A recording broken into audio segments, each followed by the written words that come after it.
Hey, Joe Bob Briggs here with the #1 rule for a TNT Monstervision movie. Anybody can die at any moment. Face the beast when Joe Bob Briggs hosts It's Alive 3 next on TNT's Monstervision.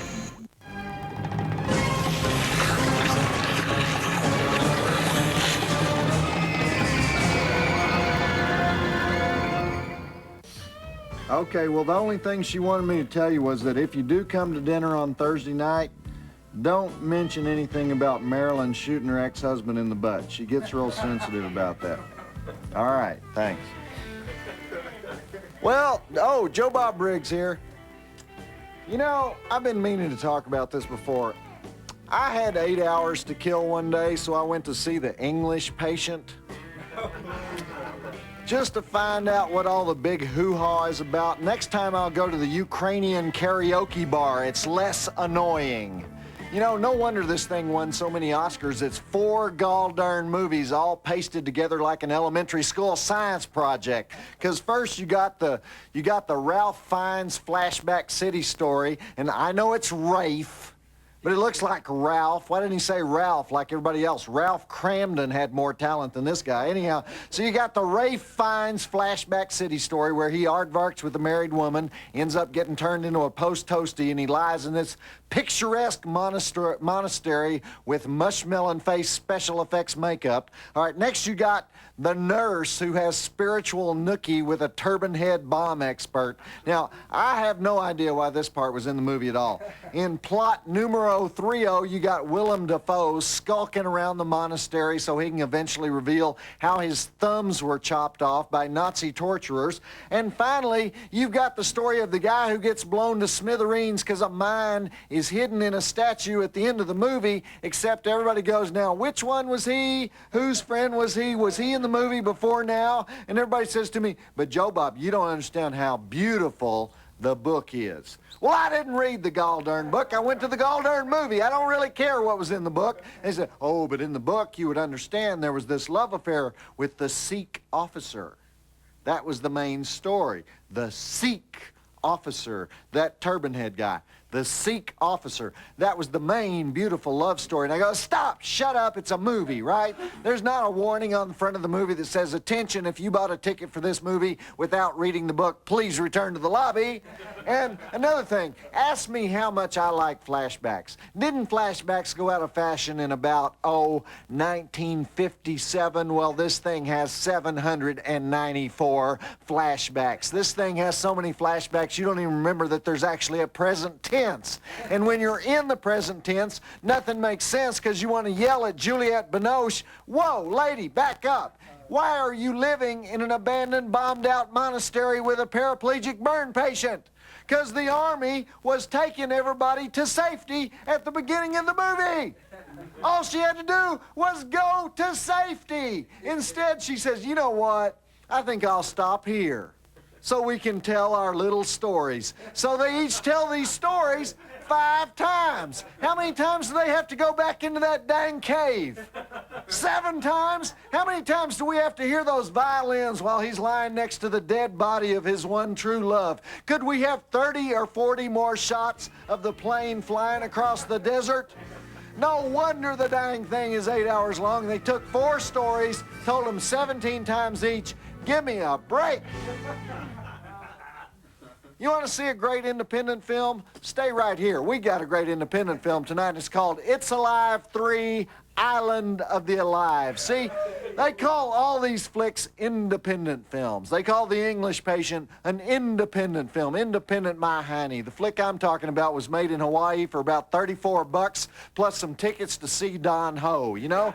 They should invent some new term like real independent films and just po folks flicks, you know, because anyhow, It's Alive 3 is made by my friend Larry Cohen, the creator of It's Alive 1 and every other It's Alive flick ever made. There's only one thing wrong with the Jarvis baby. It's alive. And this one has Larry's usual flair for comic violence in all its varieties.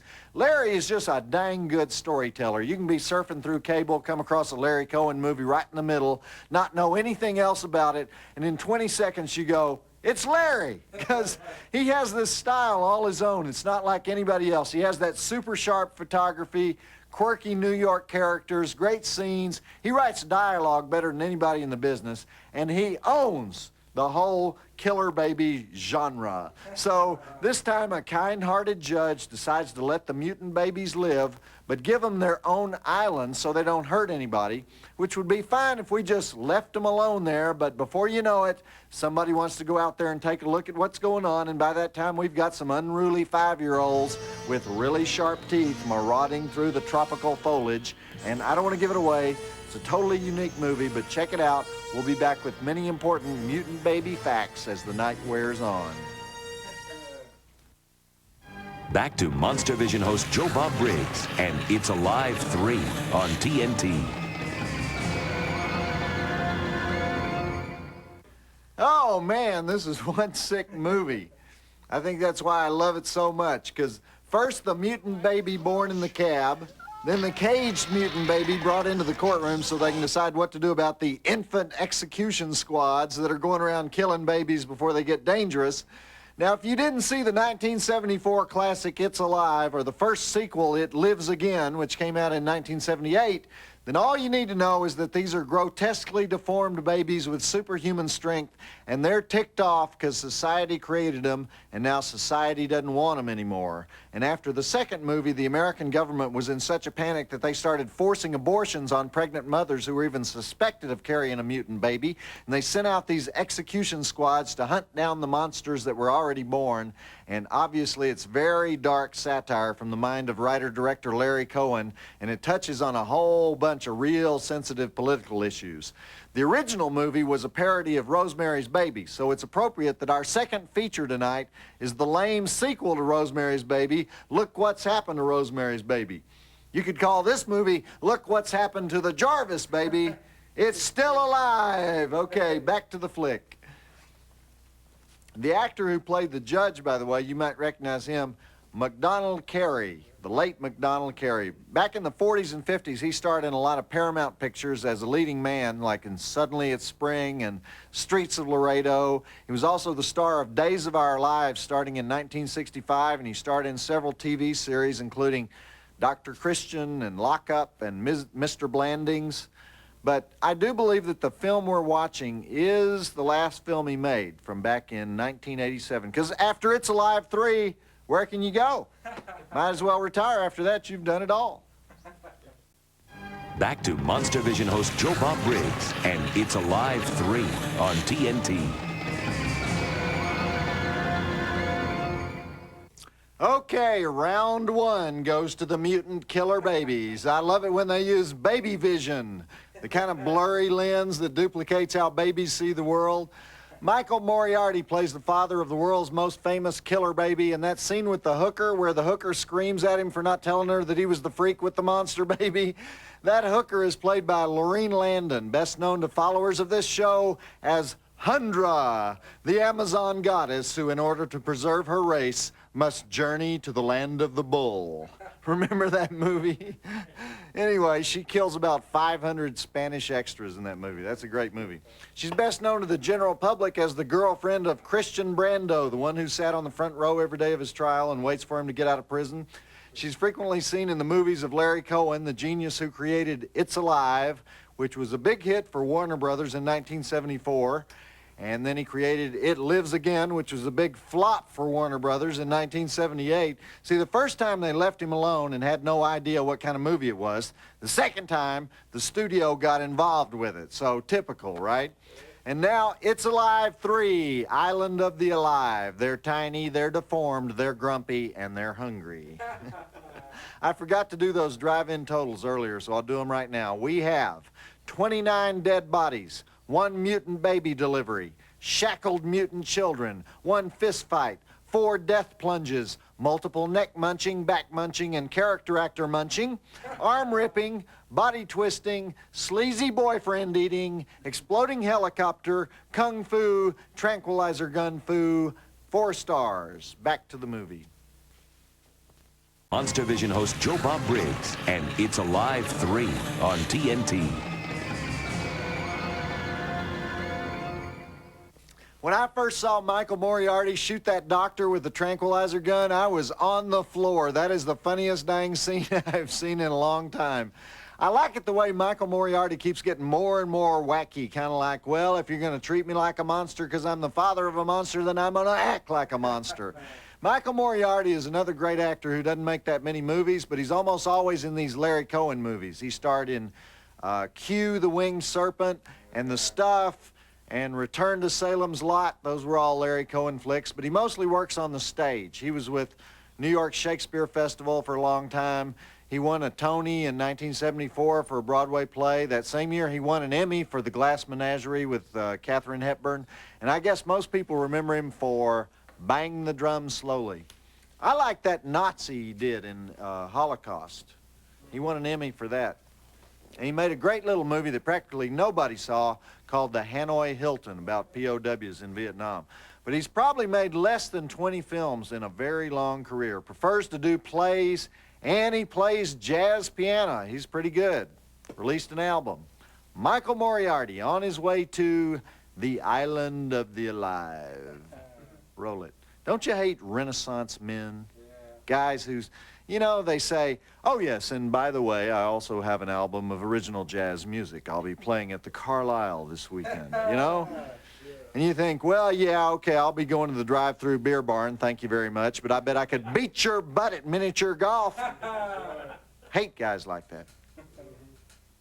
Back to Monstervision host Joe Bob Briggs and It's Alive 3 on TNT.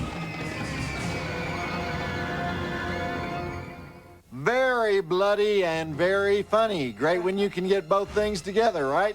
Larry Cohen, the writer-director, is a New York City native. You can probably tell that from his movies. And you gotta love a guy whose very first movie was the story of an impotent rapist. I would imagine it's the only movie ever made about an impotent rapist, starring Yaphet Kotto in The Bone, 1970. Larry wrote, produced, directed, and it was right at the start of the black exploitation craze, so he'd just done this flick with a black star, and producers said to him, hey, make us a black exploitation flick. And so he made Black Caesar, which he wrote for Sammy Davis Jr., but he ended up starring Fred Williamson in it. And then he made Hell Up in Harlem, another blaxploitation action flick. And then the history of cinema was changed forever when he made It's Alive.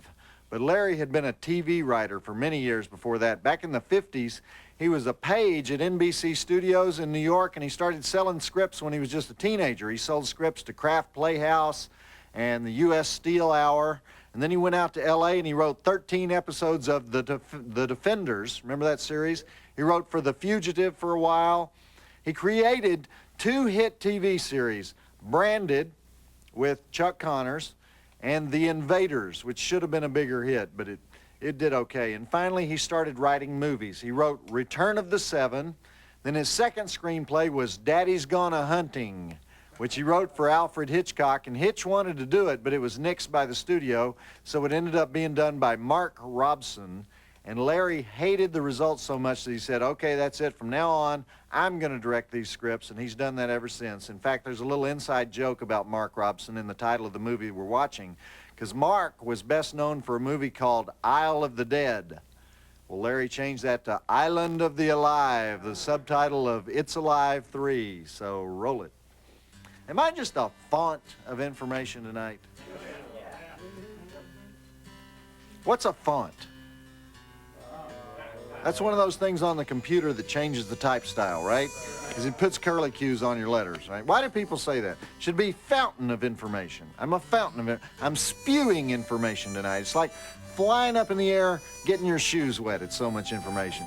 Otherwise, you're mixing a metaphor. You're typing. You should be spewing. Joe Bob Briggs and It's Alive 3 on TNT. And as we leave Michael Moriarty clinging to a raft, bobbing in the vast expanse of the Atlantic Ocean, which actually was the Pacific Ocean because they filmed this baby in Hawaii, maybe this would be a good time to bitch about how we don't have a TNT male girl anymore because the one great love of my life ran off to Sweden with a shipping magnate. Let's not dwell on it. I don't want to become a shell of a man while the show is going on, but I don't eat, I don't sleep. All I do is pine for the return of the male girl.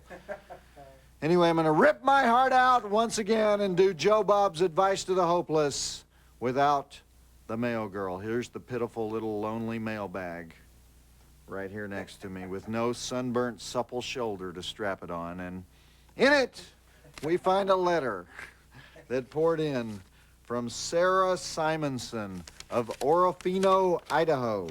And she says, "Dear Joe Bob, I have a few complaints and congratulations to make about your show, Monstervision. They deal mostly with the episode of Cybertrekker.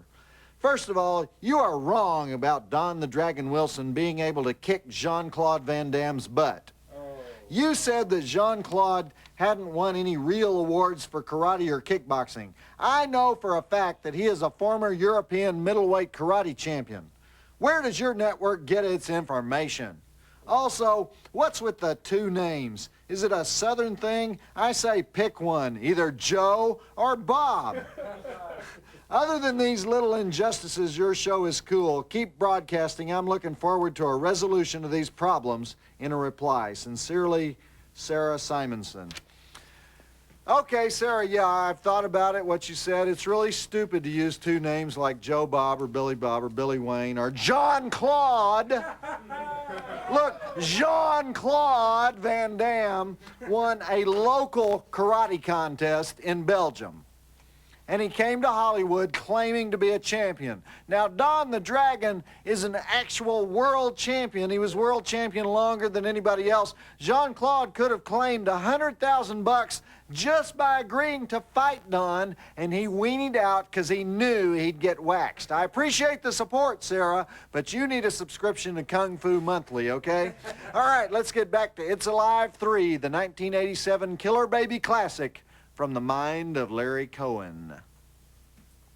You know, I figured out exactly when I blew it with the male girl.